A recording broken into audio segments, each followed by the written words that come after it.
My name is Jim McTurcott. I've been living here in Grimsby for over 60 years, and I've been growing tomatoes all those number of years. And the type I grow every year are big boys. And as a result of that, there's a special way to plant these tomatoes from the beginning so that you get this kind of growth that you see here. And how we do that is that we dig a trowel. The length of a trowel is about 8 inches. You dig that hole in there, and you put 2 hands full of high quality black earth in that pot. Next, you put in a handful of granulated fertilizer on top of that, and then you fill that hole up to the top, right to the level of the ground with water. When that water sinks in, you take 2 more handfuls of jet black, good quality earth, put it on top of that, put more water in on top. When that water dissipates into the ground, then you take your plug-up tomato, which is our, let's say, big boys, down in there like you would plant any tomato. And as a result of that, and the only result of that is what you get here. And these branches go up to 7 feet high. And there's a special way of getting the main stem all the way up, because you're only going to have one main stem. And how I do that is this little sprig right here. That is another main stem trying to grow. That little guy right there. That plugs off. You take that off like that, and that's ensuring the continuation of that main stem all the way up. One main stem from top to bottom.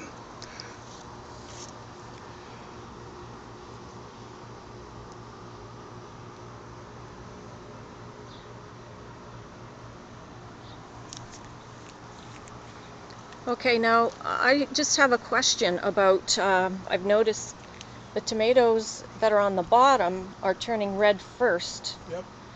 Why is that? Now, I've been asked a question about these more than once. And of course, why are the tomatoes always ripe at the bottom before the rest get grow to this color? And the reason for it is that the first tomato that show on the plant are the first to turn red. And that's a natural phenomenon, because as I'm saying, it's first on and first off. And that's why we have this progression of color starting to show here now. And this is later on when these little flowers began to grow into that size tomato. And most of my tomatoes, when they're finished with big boys, are about 5 inches in diameter. So that gives you some idea of what you can get out of a main stem. As I've said before, if you don't clip that little guy off up there, you'll have all kinds of main branches and very small tomatoes. Okay, and I noticed that you've got a lot of cedars planted in behind them, and they're about 10 to 12 feet high, I would imagine. And Wow. this is one of your highest plants. It's maybe 6 to 7 feet high, which is pretty amazing. Oh, it is. It's really amazing, because the beauty of it is that this kind of thing will grow for you if you treat it properly, and that's what happens. But you've got to be aware that sprig's in dead center, not off the little side, off one here. That'll be a continuation of a main stem. So as the plant is growing, you come along and you pluck those off. Yep. To prevent them from growing an extra stem. That's right, main stem. Okay. Yep. And then it grows nice and straight, and you can does. stake them up. Yep. Now, Okay. the next thing that we got to do here is, how do we water this plant? Anything. And the secret of it all is moisture in the ground. You can't have rain here every day of the week. So what we do when we do get these planted, and you cut your grass, the grass cuttings go at the base of the plant, and that keeps the moisture from evaporating, and you've always got constant moisture in the ground, cover it up, and if you put your fingers underneath these things just on a warm day, you'll find that these are hot underneath here.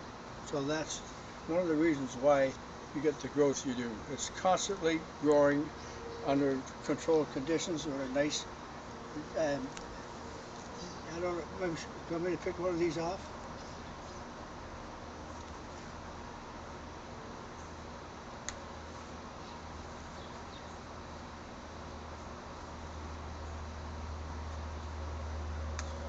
Now, I also noticed that you've got some marigolds planted every so many. Yep.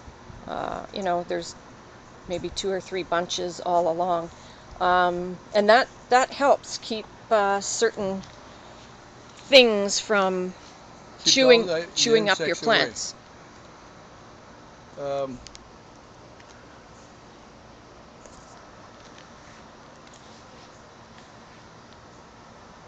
These are not goldenrods, but Marigolds. marigolds. Now, when you look in my garden here, you will see marigolds. And I plant marigolds about every 8 or 10 feet apart down the row of my tomatoes. And the reason for it is that the acrid odor comes off those plants. It works 100% to defer insects from eating your plants. Before I got into this idea, which works, I never had that there, and I could stand here in the late evening hours and I could listen to the caterpillars chewing away on the leaves. That has never happened since I put these in place. So always plant those if you're interested in that. If you only got one pot that you're going to grow in, plant one in beside it. Kind of a little plug of that little flower there, and it will keep the insects away for the whole entire length of the growth of the plant.